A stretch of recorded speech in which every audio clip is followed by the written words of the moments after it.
International law is not really a framework that allows you to understand why states behave in a certain way. Mm-hmm. It's a tool that is intended to regulate state conduct, either by prohibiting them from acting in a certain way or by setting up a framework within which they can cooperate and work together. So international law is, let's say, an instrument.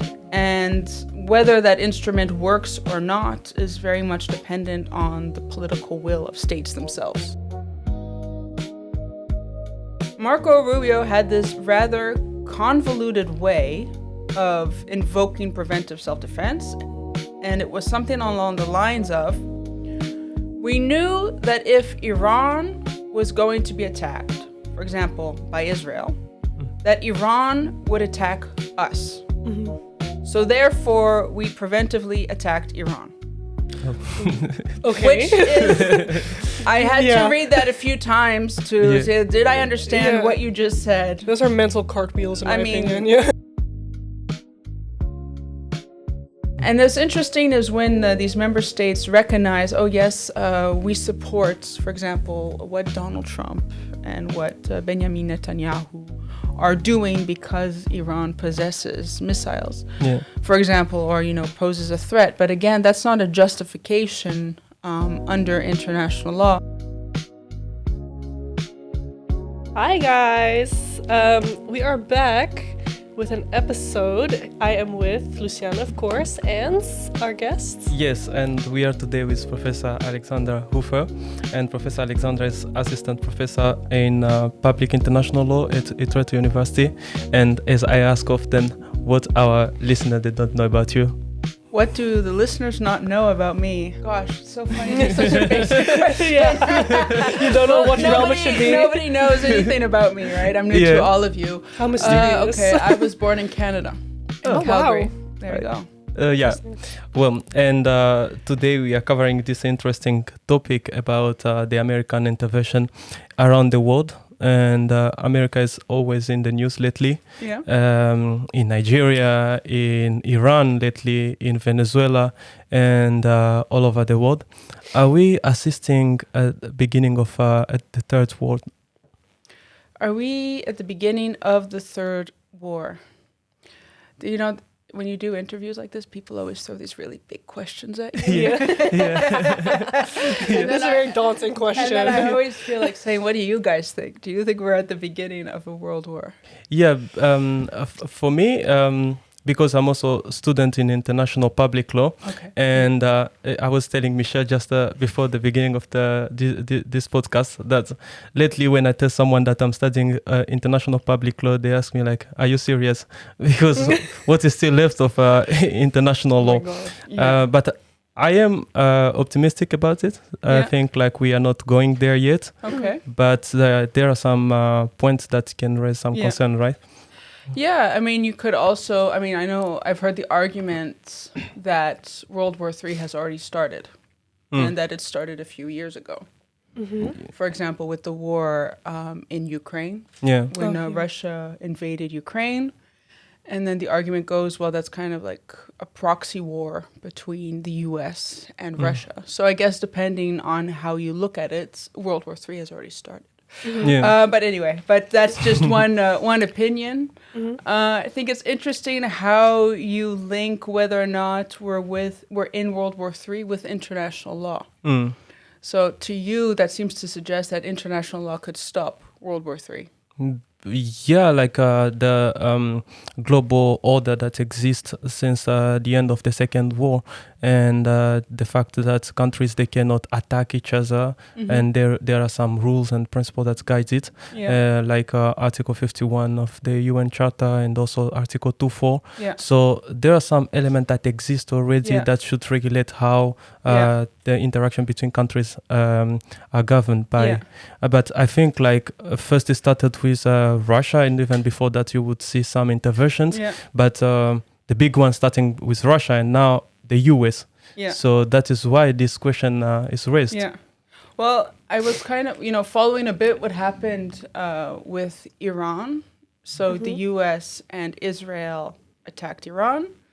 And then Iran retaliated by hitting U.S. military bases in the Gulf states. And then Keir Starmer came out and said that in collective self-defense of these Gulf states, the United Kingdom was going to allow, I think this was, if I'm remembering correctly, because it was a few weeks ago, that the United Kingdom was going to allow the U.S. to use its military bases to attack Iran. So then the United Kingdom was going to be dragged into the conflict. So that's another actor. So it's an expansion of actors. And I saw commentators, on Egypt Talk, for example, Marko Milanovic, who's well known, who said, yeah, well, the United Kingdom is right because Iran is allowed to act in self-defense, but that doesn't mean that they're allowed to attack the territory of the neighboring Gulf states because they haven't attacked Iran. So therefore, the UK could validly invoke collective self-defense in response to these states. And then I kind of thought, well, that's kind of how world wars start, don't you? You just have this cascading effect of states getting involved. So I thought it was interesting that we always, we say that the current framework on the use of force was created after World War II. In 1945, because of the aftermath, because of what happened in World War II. And then here we are, and then this very framework could be used to justify further interventions from third states. So in that sense, I kind of thought, well, if that's how it's used and invoked, and okay, if that's how international law regulates conflict, I'm not sure it will stop World War III. But maybe for people who are watching, there is this framework that exists that regulates the use of force in general. Maybe for them, for the general understanding, what is it and how it is organized, in general? So the very basic rule that you start with when you're talking about the use of force is Article 2, Paragraph 4 of the UN Charter, which prohibits one state from attacking another state, from using force against the territorial integrity of another state. So that's the very basic rule. And then there's two exceptions to that prohibition. The one exception is you're allowed to act in self-defense against an armed attack. So that armed attack has to be, it's generally understood, it has to be of a higher threshold than a simple use of force. Okay. Right? And that self-defense needs to be necessary and proportionate. So you do not have an unlimited right to self-defense. So, for example, anyway, there's lots of controversies that surround when you invoke self-defense, which I don't know if you want to get into those. No.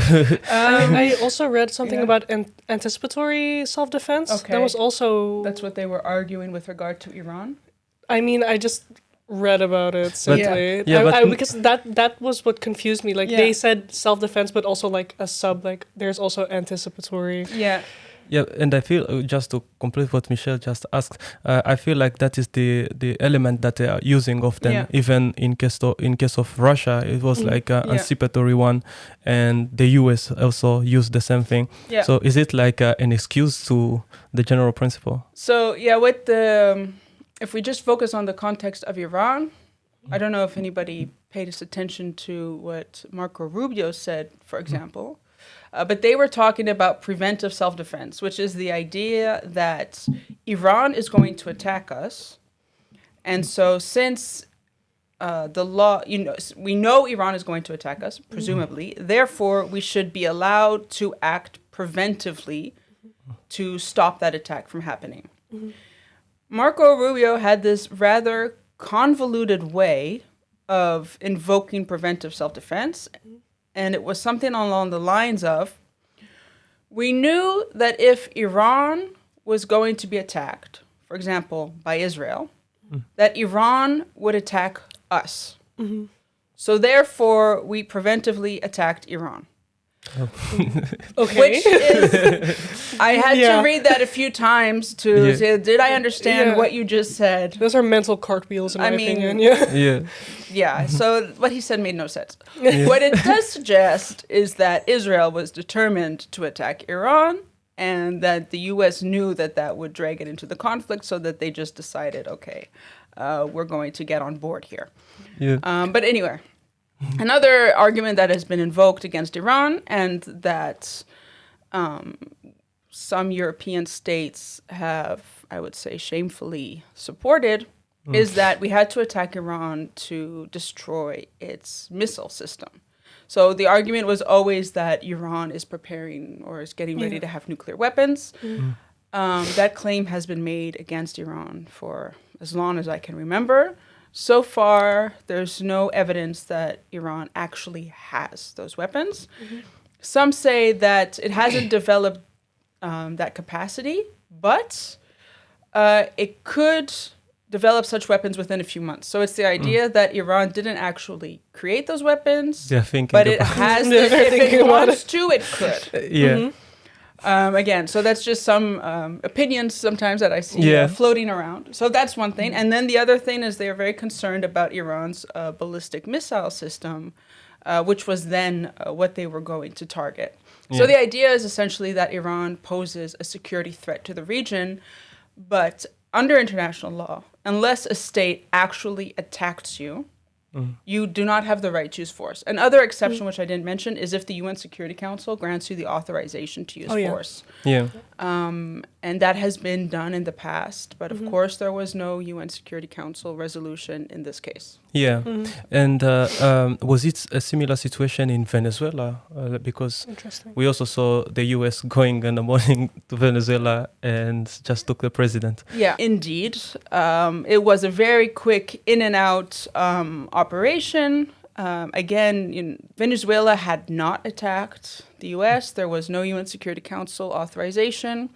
And interestingly, the US didn't even refer to international law to justify its intervention. Essentially, they were saying that they were enforcing an arrest warrant that they had against Nicolas Maduro, amongst other things, accusing him of drug trafficking. I don't even know if those charges are still brought against him. Is it like a universal jurisdiction or something? No, I think... Because it doesn't also work like that. Even. No, it doesn't work like... No, it was their own prescriptive jurisdiction, if that's the right word. But they were... Yeah, they were accusing Nicolas Maduro of crimes that would fall within the U.S. jurisdiction, and therefore that would presumably give them the right to arrest Nicolas Maduro, bring him before trial.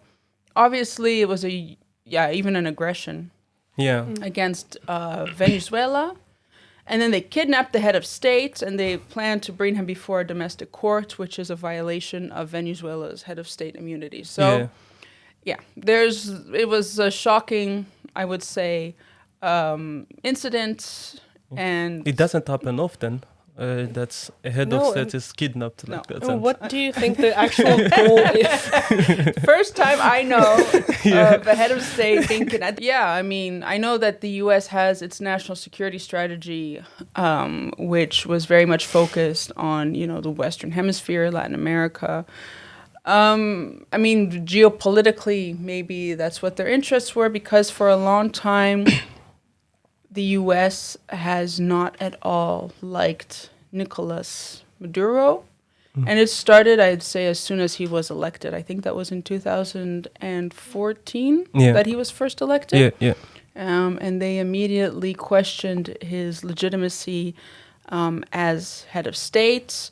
They've adopted progressively more and more stringent sanctions against Venezuela, saying that it was in response to the regime's human rights violations, because there were reports of very violent crackdowns against political opponents.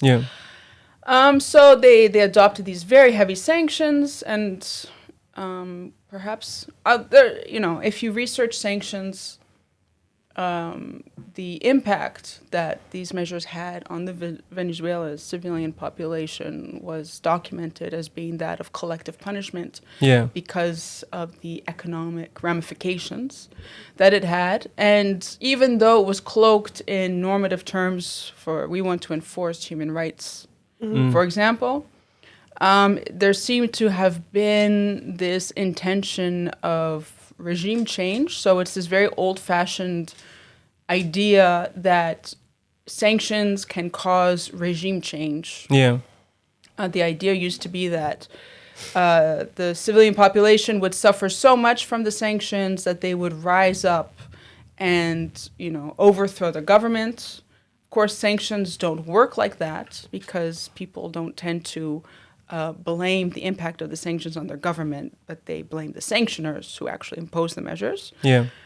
But sanctions in the case of Venezuela, and also in Syria and Iran, are able to economically stifle a country, weakens it, of course. And then maybe, so that was the goal. And then, of course, it's not just a conspiracy theory that I'm saying that was the goal of the sanctions because John Bolton, what was his position? Was he the national security advisor? I can't remember if that was his title under President Trump, but he was very influential in Trump's policy towards Venezuela, and he has openly stated that he was pursuing regime change. But it wasn't as successful. So there were other tools that the U.S. used against Venezuela. You see that's even happening again in Cuba now. Different discussions happening, and everywhere in Nigeria it was like the protection of Christians. I don't know how the U.S. is becoming the Vatican, but you see they want to protect Christians and Jewish people. In Nigeria, the discussion about Greenland. So it's everywhere. But my question here is like, how is that connected to international law, or like, is it a role that international law can play in regulating this, or at least explaining what is happening, or like actually this American action? International law is not really a framework that allows you to understand why states behave in a certain way. It's a tool that is intended to regulate state conduct, either by prohibiting them from acting in a certain way, or by setting up a framework within which they can cooperate and work together. So international law is, let's say, an instrument. And whether that instrument works or not is very much dependent on the political will of states themselves. Because now if we talk about international law, it feels like it's more of a foundation instead of being a tool that countries use to cooperate. So I think, and then of course, the area of international law that we're talking about right now, it has to do with the use of force, it has to do with intervention, and I think it would be fair to say that part of the discipline is coming under pressure, that people might question its relevance, whether it's able to serve the functions that it's supposed to serve. But, there's, as there's very many areas of international, there's there's diplomacy, regulating diplomatic relations and consular relations between states. There's air travel agreements, there's so the international law, like even when we're not aware of it, is essentially regulating our lives. Right. So if we have imports or exports or whatever, so it's a very broad discipline that covers a range of areas of our lives. But indeed, when it comes to use of force, or even international humanitarian law, how states use force against one another, those are pressure points at the moment. But is it a new precedent, like a new pattern that can lead to a new customary norm in international law? Because when it started with Russia first, it was like, they violate international law, and we are the gatekeeper of international law. But now there's like, from both sides, Russia's doing the same thing as China, and the same thing as the US. Is it like a new pattern in international law? So are you saying like whether these breaches in international law, like will they become the norm? So for example, like not respecting Article 2.4 of the UN Charter, or in using case force? of national interest, because that was the reason for Russia to attack Ukraine. They were saying that they were protecting their national interest there, and the US is using the same term and different language. So is it like a new state practice that is emerging? Well, the interesting thing is, let's say that international law is like a social creation. And so whether or not you'll have a new norm or a new rule depends, it's not just up to one actor to behave in a certain way, and therefore that creates a new rule. It depends on whether the other actors involved accept that new rule. And so, as you mentioned, when it came to Russia invading Ukraine, there was, a condemnation, very strong and audible from the U.S. and from European states, from Canada, from Australia, from Japan, South Korea. But even other members of the United Nations, they were involved in condemning Russia. For example, there was adoption of UN General Assembly resolutions saying that Russia's aggression against Ukraine was unlawful. So there you could say, okay, Russia acted the way it did, but the other actors of the international community got involved and condemned Russia. So therefore they said, we don't accept this. Doesn't mean it didn't happen, right? Or doesn't mean that it has stopped, right? Yeah. And that despite the efforts of the US and the EU in arming Ukraine and providing it with targeting intelligence and in, sanctioning Russia. Okay, so from how I understand it, this is from an outsider perspective then. Of course. So we're saying basically that a norm can't really be established if no other party accepts it. So whatever Russia did was being condemned, which is why the new norm wouldn't be established. Right, exactly. Okay. Right, so there you go. It's easy. Okay. So in that case, you could say even though it was a gross violation of international law was strengthened because of all the efforts that were done to, let's say, support it. And then, interestingly, shortly after that, we had the war in Gaza. And then there were multiple violations of international law that were not called out by these actors that were the most vocal ones in, condemning Russia. And then similar situation, Venezuela took place. And I think it's not so much that, actors or states didn't condemn what happened in Venezuela or haven't condemned what is happening now in the Middle East. But it's that the ones that position themselves as the defenders of the norms or that, took it upon themselves to impose the most costs on Russia for its wrongful behavior, they are either explicitly or tacitly accepting, things that have happened in Gaza, in Venezuela, and in Iran. I don't think that that's enough to say that the rules have changed because, again, I think the majority of states, perhaps they have less economic weight, for example. That might be debatable. I don't think the majority of states accept it. But it definitely causes people to question the relevance of the norm prohibiting the use of force. And it has, of course, important effects on the credibility of actors that have previously positioned themselves as enforcers of norms. Yeah. So it's hard to say what impact it will have on, the content of international law. But there will definitely be, I don't know how to describe it, a political restructuring. Something will definitely shift geopolitically, I would say, but it's hard to tell what impact that will have on the content of international law itself. Yeah. Just last year, I think, if it's not in 2024 or 2025, I think the intervention of Trump at the UN Assembly, he was criticizing the existence of UN itself. Okay, yeah. It was like they gave him only a broken escalator and that's it. Do you see a role played by the UN system in all of this that is happening now? Does it even have a role? Yeah, well, it should have a role, right? So normally you have the UN Security Council, which is responsible for international peace and security. And to be honest, and I should have read the UN Security Council meetings following the war in Iran or against Iran, but I haven't done so yet. Yeah, so, they're just concerned. Well, actually, I kind of skimmed through them, and I was a bit shocked by what the British, French, and Germans were saying, so I quickly stopped. But anyway, that's not an excuse. But just to say, normally the UN Security Council would have a mandate to address this, obviously because the US is directly involved. It's blocked. It's the same with the war in Russia. Ukraine is involved, so the UN Security Council is blocked. And then, they give a platform for the UN General Assembly when this happens, to adopt resolutions, to condemn what's happening, to provide recommendations.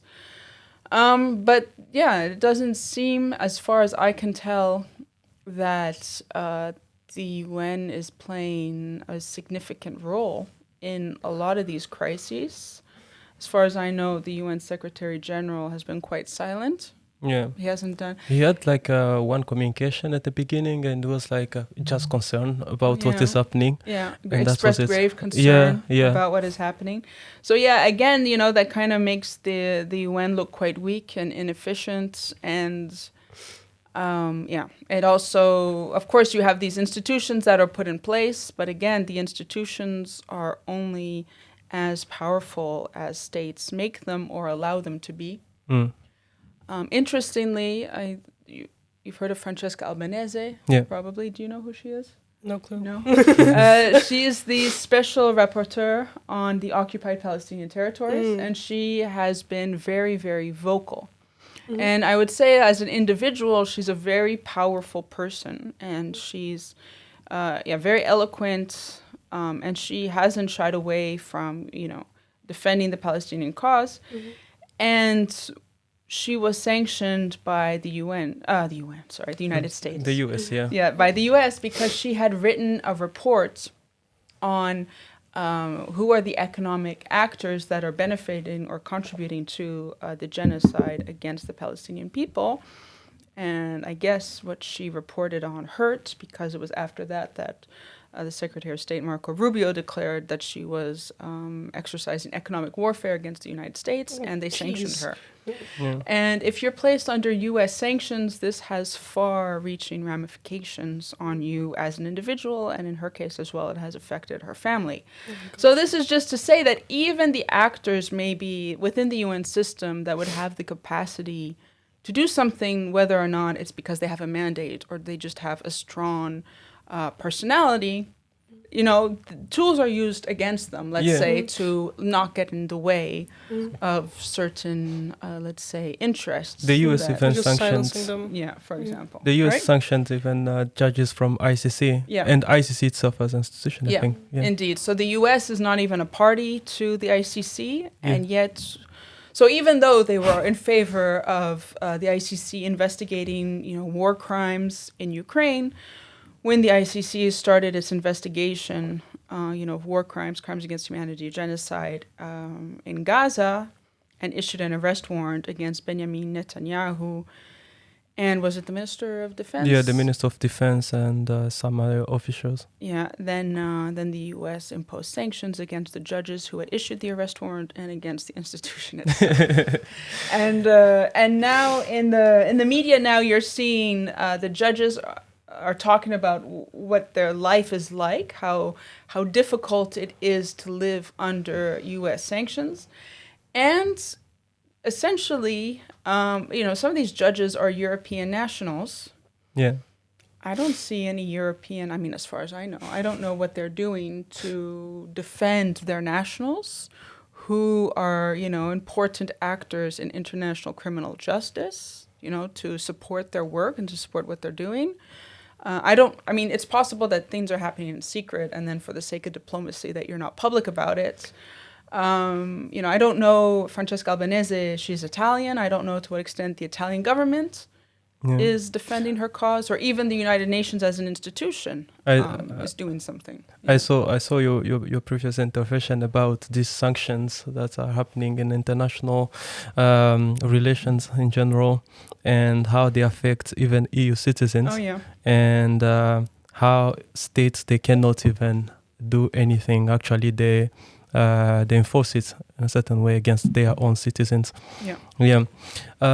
So since the beginning of all these interventions, we have seen that EU was silent. Is it like incapacity or is it strategic? It's hard to know. Well, I don't think since the EU has demonstrated its ability to respond previously, I don't think it's a lack of capacity.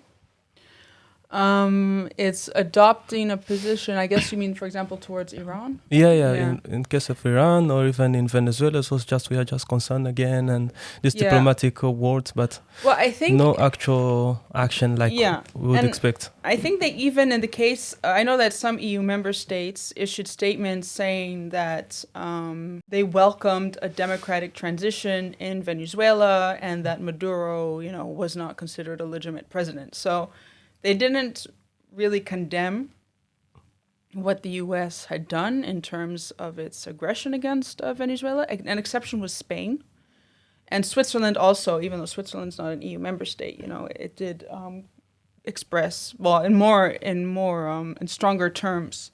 And so some people might wonder, well, what's the weight of a statement? It's just a statement. But if you think of how, like I said, international law, a lot of it is created through whether or not certain behaviors are considered acceptable socially. And whether or not, your statement, depending on how your statement is worded, that carries more or less weight. Yeah. So having, vague condemnations would carry perhaps less weight than, an explicit and strongly worded condemnation. So they already did that in Venezuela and then in Iran. So as far as I know, there are EU member states. The EU didn't really react, took a long time to react, didn't really condemn it, called perhaps for de-escalation. And what's interesting is when these member states recognize, oh yes, we support, for example, what Donald Trump and what Benjamin Netanyahu are doing because Iran possesses missiles, for example, or, poses a threat. But again, that's not a justification under international law. And I think that's like what you said, when Russia invaded Ukraine, it had a series of reasons. One of them was the fact that it was concerned about Ukraine's rapprochement with NATO. So, Ukraine would potentially pose a security threat to Russia. And then that was vehemently condemned. You can't just attack a state because it may pose a security threat to you. And yet when it comes to Iran potentially possessing weapons that would pose a security threat, for example, to Israel, it's stated, well, Israel has the right to defend itself, or it's, the U.S. and Israel are doing what is necessary to keep the world safe. So it's statements that don't help strengthen, let's say, I'm not going to say it necessarily weakens international law, but it definitely doesn't make these states look good. Small, tiny question, because I'm kind of wondering if the difference, because like you said, that different states had some, were vocal about Russia and Ukraine, and then were silent about certain other aspects. Would them being silent or having a differing opinion, would that be for their own political safety? It could be. Yeah. Well, it's also, you could say, well, there's always perhaps a calculation, right? So I think when Keir Starmer was first asked to comment on the kidnapping of Nicolas Maduro, his reaction was essentially to say, well, I need more facts before I can give any comment. And he was criticized because what more facts do you need? Yeah. And then after that, there was an interesting interview with the Attorney General of the United Kingdom, who essentially said, yes, well, it's normal for states to consider statecraft before condemning allies. Okay. So essentially he was saying, international law maybe not applied. Well, yeah, it's applying international law differently depending on who was the one that is acting. So normally you would never say that out loud, right? Because the whole idea about international law is that it should apply to all states equally. And yet you had the British Attorney General saying, yeah, well, it's normal for statecraft to influence these decisions. So. Okay. Fair enough. It's really interesting. But then coming back to Europe, there was, I think, since Trump came back to power, there was this discussion between the collaboration of the US and Europe in terms of military capacities and all these different interventions. How do you see that in this current situation? Like as in like the collaboration between NATO and the US, sometime Trump being like, okay, I'm gonna go out of NATO. And that's collaboration. Is it like an explanation to the fact that countries in Europe, they don't condemn what is happening? Or I think so. Again, I haven't been following it as closely as I would like. Secretary General Mark Rutte, he was calling NATO, Trump daddy. who called Trump daddy. Basically, I did never hear you never this. heard him say Yeah, Trump like, is daddy. You have it. He referred to Donald Trump as daddy. Horrible day to be Dutch. And that was, and I think he still considers that Donald Trump is daddy because he said that he supports what Donald Trump is doing against Iran, and that don't worry, we'll make sure that the NATO member states support you. Now, I didn't follow it too closely because I was honestly quite turned off by what Mark Rutte was saying. But what support was he saying? NATO member states? No, he said like he is sure that NATO leaders, they are supporting the current action. Yeah. They are not just strong enough to say it out loud. Okay. But he can reassure. He was reassuring the general public that that NATO is in full support. Well, interestingly, we have the whole Strait of Hormuz situation, which has been closed off, and then Donald Trump. Apparently nobody in the U.S. administration even factored that in, even realized that, Iran had that card up its sleeve that it could play, didn't consider how that might impact, economic trade, or, that it might lead to an unprecedented energy crisis, so on. And it's actually quite impossible for the U.S. to do anything to force Iran to open the Strait of Hormuz. And I guess Donald Trump has basically been telling EU leaders, well, you know what? You need to do something. You need to go and open the Strait of Hormuz. And nobody has said, sure, we'll go for it because it's a suicide mission. Yeah, and a few days ago he said, like, anyway, I didn't even need your help. Yeah. I can do it. Oh, gosh. Yeah. I don't know. I think it's really hard to be Donald Trump, too. Yeah, but there is also another thing. Lately, we saw like France, and not only France, but also some other EU countries. They are trying to develop more, and they are thinking even more actively about developing their own military capacities. Yeah. So, what is that about? Is it also... Well, it's probably the idea that they have come to the agreement with the same conclusion, or they have come to agree with Donald Trump that, we need... Because they've relied a lot on NATO, on the U.S. as providing them with security. And in exchange, the U.S. provides you with security, and then I guess it's kind of you give the U.S. something else in exchange, such as, for example, almost unconditional political support, for example.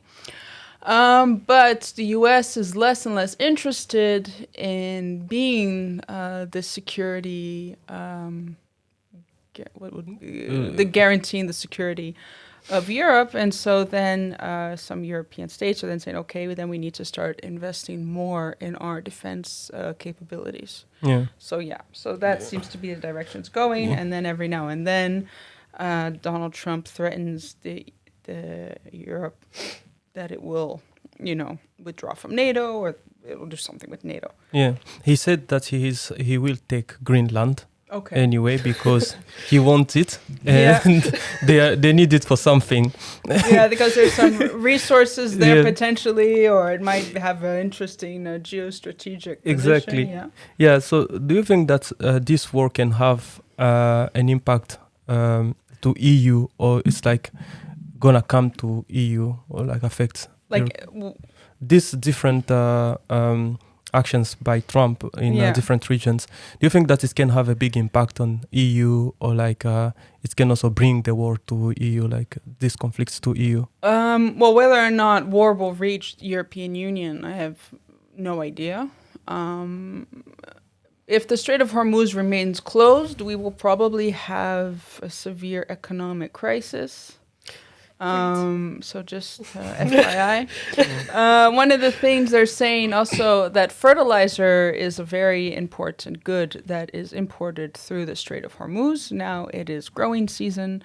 and that's when you need fertilizer.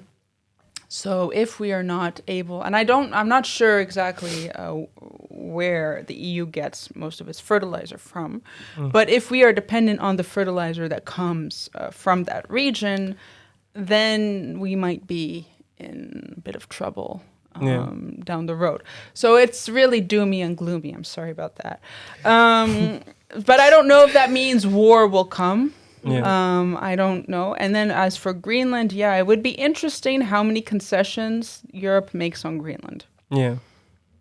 And how about other regions of the world, like Africa and Asia? How does it have an impact, or like how this conflict affect politics over there? That, honestly, I don't know. All I know is that Eurasia is also heavily dependent on the energy that comes from the Middle East.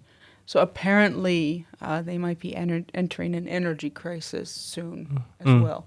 Yeah. But more than that, I don't know exactly how it affects those regions. Yeah, but is this like a return to Cold War? Because Jesus you have Christ. Like like you have like. I think this is going to be a lighthearted conversation, Michelle. Because if it is not like the of the Cold War, I start like freaking out. As in you have like, I would rather live under the Cold War than under World War II. But anyway. Honestly, I agree. But anyway, sorry. As in like you have different blocks. Different blocks now and different systems that you see. And you have on the one hand Russia, China, like the BRICS in general, and they are supporting each other and they are seeing the world in a certain way.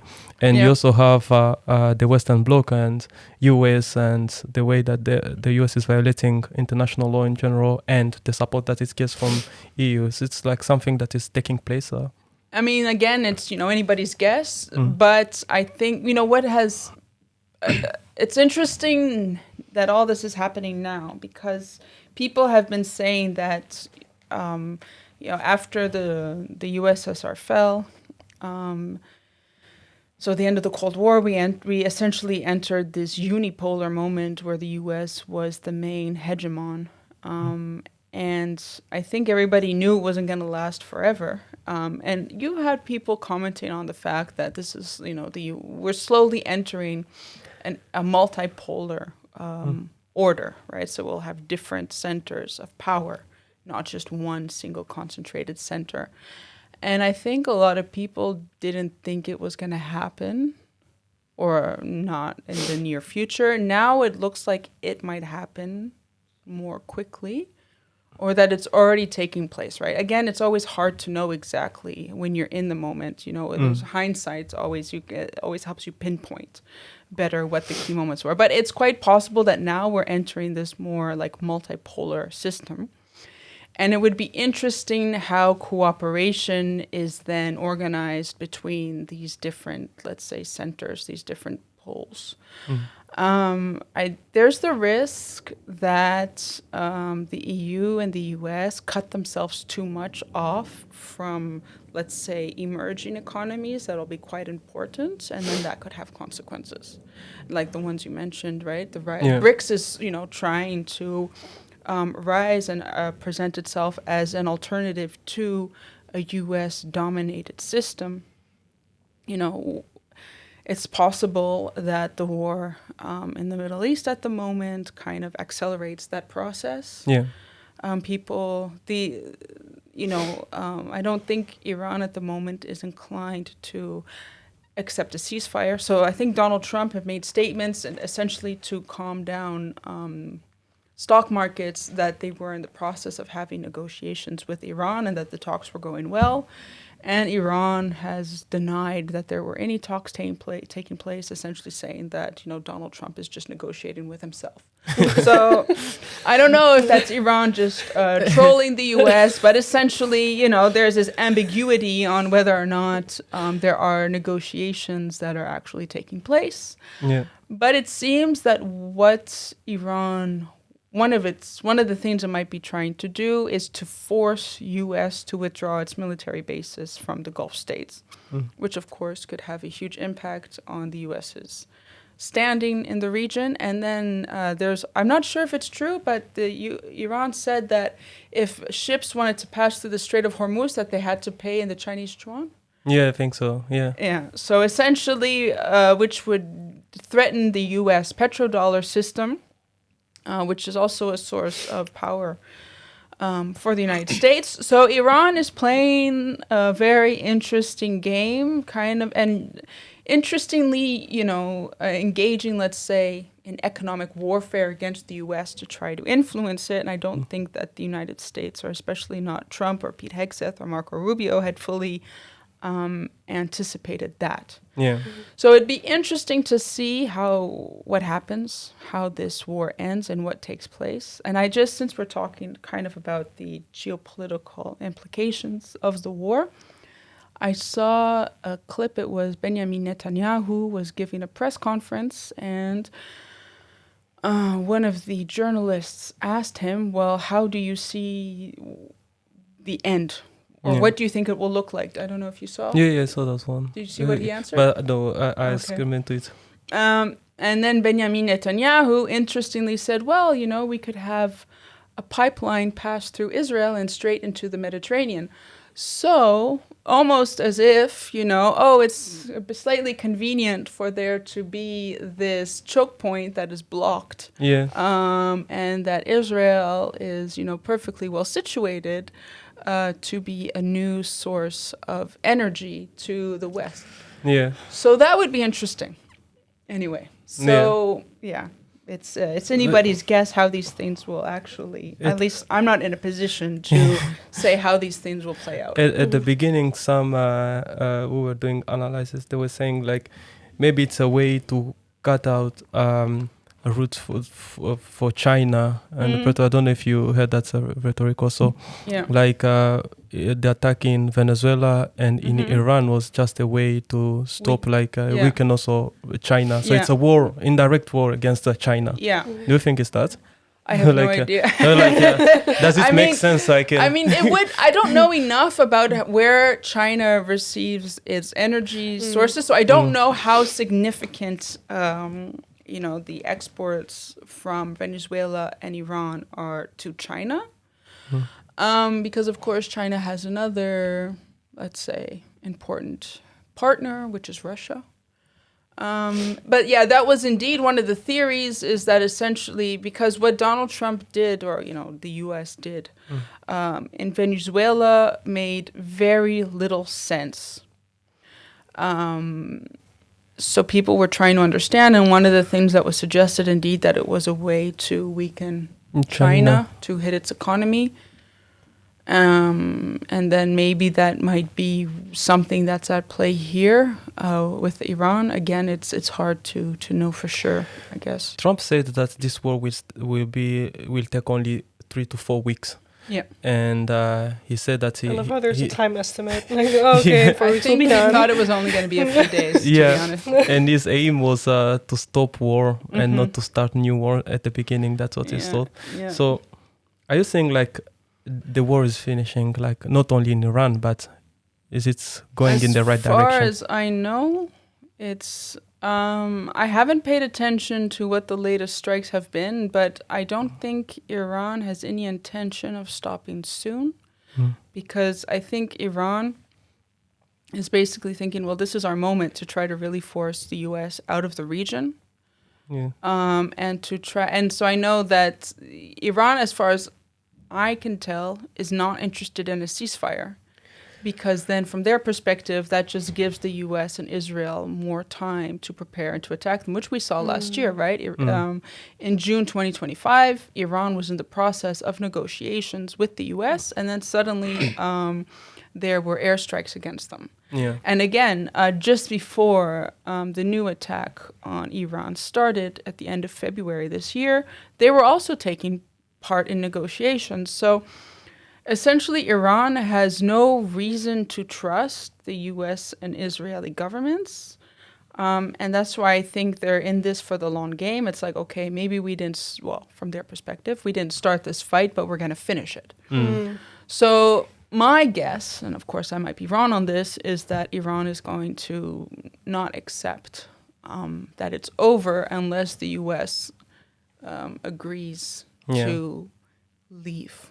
And also, I wonder to what extent we don't hear much reporting on how Israel is affected.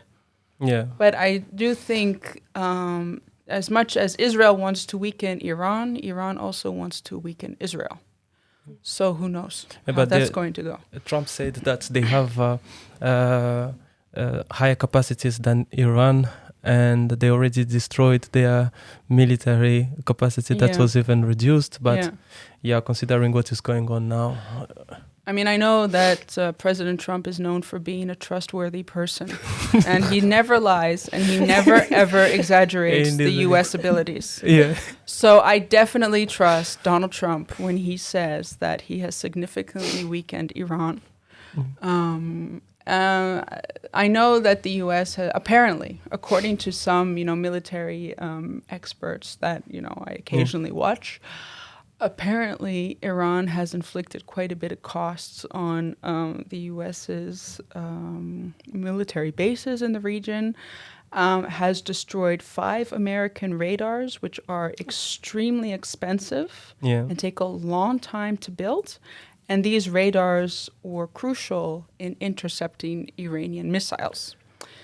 So the war might not be going as good for the U.S. as Donald Trump might be suggesting. I don't know if it's going, I don't know how well it's going for Iran because, of course, both parties, they want to amplify their wins and, silence their losses. So it's kind of hard to tell exactly what's going on the ground. But it seems, based on a number of reports, that the U.S. is taking more blows than it thought.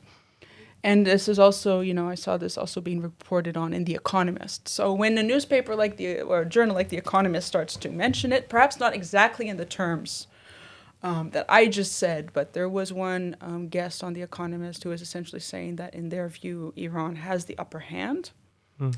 And that was it was surprising to him that Iran had the upper hand. Then that makes me think, maybe that there might be some truth there. But I don't know. Yeah, but normally you have, and we are landing already, almost an hour. But generally, the existence of the P5, like the permanent members of Security Council, they are there to maintain international peace. And you see it sometimes when there is something ongoing around the world, you will see like they really pressure, especially the US and some other powerful states. But in this case, why Russia or China or other members of the P5, they are not doing something that is really clear and also condemning openly what is happening? So I guess I believe that Russia and China have condemned what is happening. As far as I know, and again, I'm just no expert, right? This is just an impression I have. I don't think it's in China's interests to be seen as too involved. And I'm not even sure that Iran is explicitly requesting the aid or assistance, right? So let's say if we're just going to return back to international law, I guess. But let's say Iran is then attacked by the US and Israel. Iran could request help. So it could ask for example, from Russia and China to act in collective self-defense and help Iran. Iran, as far as I know, has not asked anybody to come and help it in collective self-defense. There are reports that Russia has been providing Iran with weapons. Perhaps that there are some, I'm not sure. Those intelligence. Yeah, intelligence on where to strike. I think that's what I saw. But that there's some sort of military support that Russia is providing Iran with. And I don't know exactly about China. It's possible that China doesn't see it so much. It doesn't really want to get involved at this moment. It's just kind of standing on the sidelines. I'm not sure exactly to what